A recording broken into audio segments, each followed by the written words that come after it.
కోసం పూలు కోసుకొద్దామని ప్రొద్దున్నే మా తోటలోకి వెళ్ళాను ప్రభు.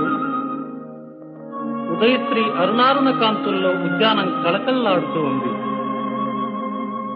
పూలబాలలు తల్లి ఒడిలో అల్లారుముద్దుగా ఆడుకుంటున్నాయి.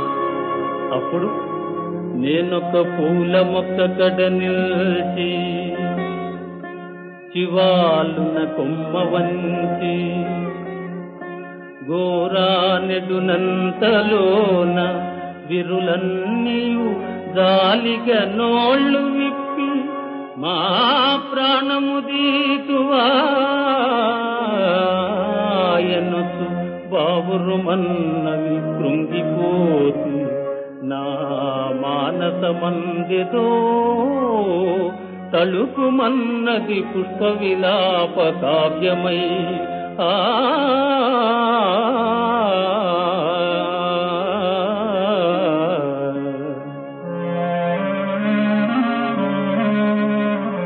అంతలో ఒక సన్నదాజి కన్య సన్నని గొంతుకతో నన్ను చూసి ఇలా అన్నది ప్రభు.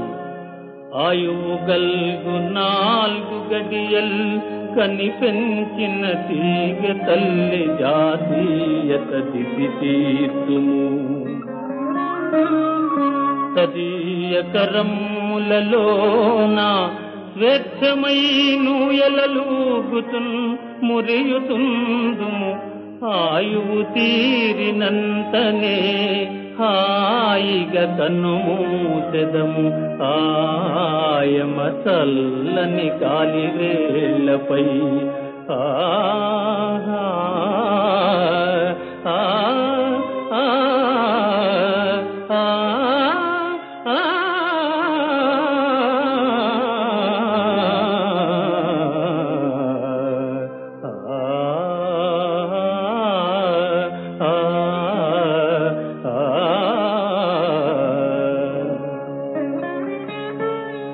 ఎందుకయ్యా మా స్వేచ్ఛా జీవనానికి అడ్డు వస్తావు?